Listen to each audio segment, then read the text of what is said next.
Mister Mirza Fakhrul Islam আলমগীরের দুটো কথার উপর ভিত্তি করে উনি বিবিসিকে একটা ইন্টারভিউ দিয়েছেন। সেই ইন্টারভিউতে উনি কি বলেছেন আমি আপনাদের ইন্টারভিউর প্রশ্নগুলো একটু পড়ে শুনে আপনারা নিজেরাও একটু উপলব্ধি করতে পারবেন। তাকে প্রশ্ন করা হয়েছিল যে এই সরকারের মেয়াদ নিয়ে অনেক কথা হয়েছে এবং নির্বাচন পর্যন্ত তো এই সরকারের মেয়াদ থাকবে এটাই সবার ধারণা। এই হলো বিবিসির প্রশ্ন, মানে বিবিসি জানতে চেয়েছে যে নির্বাচন হওয়ার আগ পর্যন্ত এই সরকার থাকবে এটাই সবার ধারণা, তার মানে এই সরকারের অধীনে একটা নির্বাচন হবে এটাই বিবিসি বলতে চেয়েছে। এর উত্তরে মির্জা ফখরুল যে কথাটা বলেছেন কথাটা খুবই সিগনিফিক্যান্ট। তিনি বলেছেন এই যদি সরকার পূর্ণ নিরপেক্ষতা পালন করে তাহলেই তারা নির্বাচন কন্ডাক্ট করা পর্যন্ত থাকবে, তা না হলে তো নিরপেক্ষ সরকারের প্রয়োজন হবে।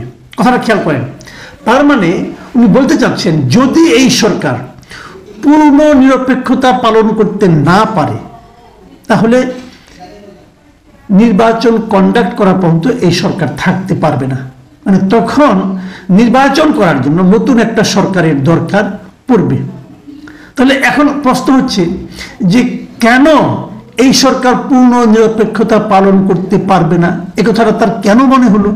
হ্যাঁ, উনি সেটারও অন্য একটা প্রশ্নের জবাবে উনি এই কথাটা কিন্তু বলেছেন। তিনি বলেছেন নিরপেক্ষতার প্রশ্ন আসতে পারে, কেননা এখানে আমরা জিনিসটা লক্ষ্য করছি যে ছাত্ররা একটা রাজনৈতিক দল তৈরি করার কথা চিন্তা করছেন।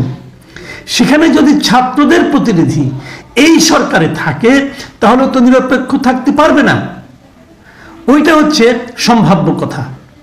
কিন্তু যদি তারা মনে করে যে সরকারের থেকেই তারা নির্বাচন করবে তাহলে তো রাজনৈতিক দলগুলো মেনে নেবে না। কথাটা কিন্তু একদম পরিষ্কার। মির্জা ফখরুল যে কথাটা বলতে চেয়েছেন সেটা হলো যদি ছাত্ররা একটা রাজনৈতিক দল করে এবং একই সঙ্গে যদি ছাত্ররা সরকারেরও পার্ট হয়, অলরেডি তো আছে 3 জন তো ছাত্র প্রতিনিধি সরকারের অংশ, তাই যদি হয় তাহলে তো সেটা নিরপেক্ষ থাকলো না। আপনারা মাথায় রাখুন তত্ত্বাবধায়ক সরকারের মূল কনসেপ্টটা কি? তত্ত্বাবধায়ক সরকারের মূল কনসেপ্ট হলো যে নির্বাচন অনুষ্ঠিত হবে এমন একটা সরকারের অধীনে, মানে নির্বাচনের সময় এমন একটা সরকার দায়িত্ব পালন করবেন যারা প্রত্যক্ষ অথবা পরোক্ষভাবে এই নির্বাচনের অংশ হবেন না, তাদের কোনো প্রার্থী নির্বাচনে থাকবে না অথবা কোনো প্রার্থীর পক্ষে তারা কোনো ধরনের ভূমিকা পালন করবেন না। এই হলো তত্ত্বাবধায়ক সরকারের মূল কনসেপ্ট। এখন যদি এই সরকারে যারা আছেন, যেমন যে 3 জন ছাত্র প্রতিনিধি আছেন, তাদের মধ্যে কেউ একজনকে দেখলাম উনি বলেছেন যে উনি আর বৈষম্যবিরোধী ছাত্র আন্দোলনের সঙ্গে নেই বলেছেন উনি, কিন্তু ওনার আচার আচরণ তা প্রমাণ করছে না। ওনাদের আচার আচরণে মনে হচ্ছে যে বৈষম্যবিরোধী ছাত্র আন্দোলন বলেন, জাতীয় নাগরিক কমিটি বলেন, এদের কর্মকাণ্ডের সঙ্গে তারা সরাসরি জড়িত। তারা ফেসবুকে সোশ্যাল মিডিয়ার মাধ্যমে তারা কিন্তু এদের পক্ষে কথা বলছেন। এবং তারও যে বড় কথা, তাদের যে এলাকা আছে বাংলাদেশে বিভিন্ন এলাকায়, যারা যেখানে এলাকায় থাকেন, যার যেখানে বাড়ি, সেখানে যদি আপনারা ওখানকার লোকজনকে জিজ্ঞাসা করেন আপনারা জানতে পারবেন সে এলাকায় কিন্তু তাদের নির্বাচনে অংশ নেওয়ার জন্য এক ধরনের প্রস্তুতি ওখানকার মানুষ দেখতে পাচ্ছে। তাহলে তারা কিভাবে নিরপেক্ষ থাকবেন?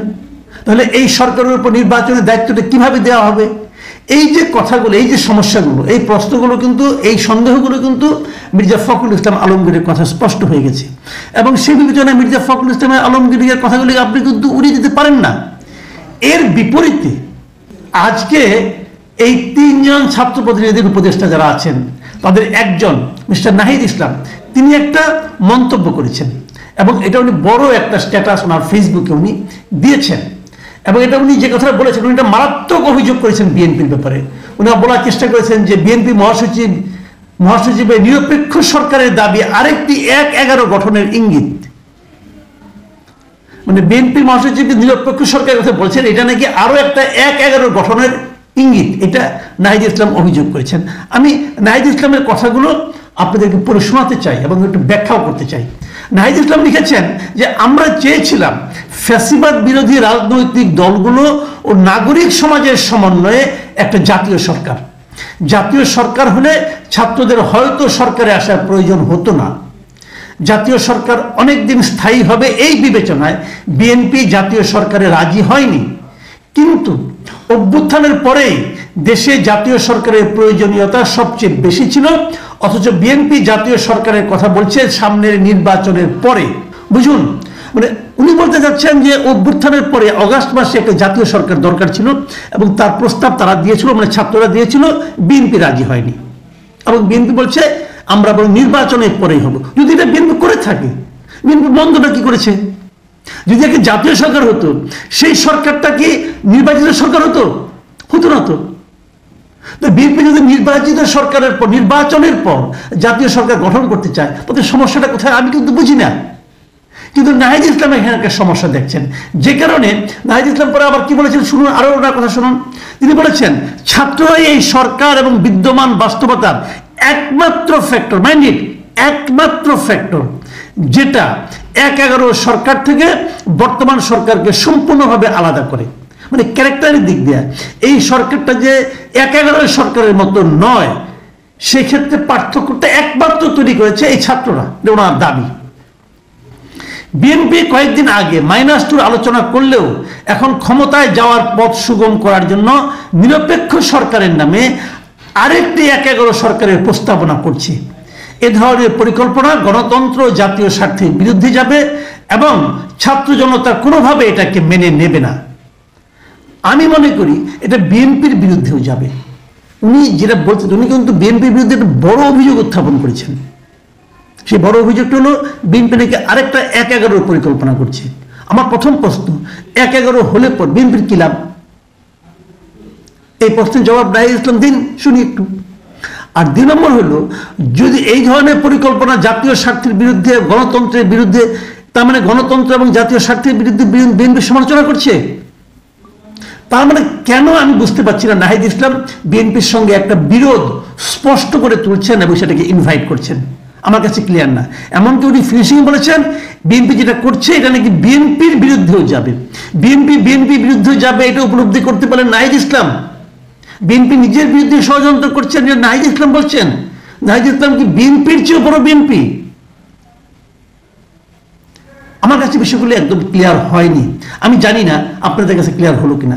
তবে এটা তারা যে দলবদ্ধভাবে চিন্তা ভাবনা করেই বিএনপির বিরুদ্ধে নেমেছেন সরাসরি, তার আরেকটা প্রমাণ আমি পেলাম, যেটা হলো আসিফ মাহমুদ, আরেকজন উপদেষ্টা, ছাত্র উপদেষ্টা, তিনি একটা কথা বলেছেন। উনি ওই নাহিদ ইসলামের স্ট্যাটাসের প্রেক্ষিতে উনি লিখেছেন যে সরকারের থেকে রাজনৈতিক দলের সাথে কোনো প্রকার সংশ্লিষ্টতার বিরুদ্ধে আমরাও, মানে উনি বলতে চাচ্ছেন যারা সরকার আছে তারা কোনো ধরনের রাজনীতি করছেন না। উপদেষ্টাদের কেউ রাজনীতি করলে সরকার থেকে বের হয়েই করবে। একই সঙ্গে রাজনৈতিক দলেরও সরকারের কাজে হস্তক্ষেপ করা অনুচিত। বিভিন্ন সরকারি ও সাংবিধানিক গুরুত্বপূর্ণ পদে নিয়োগে তদবির বা চাপ প্রয়োগ করা অনুচিত।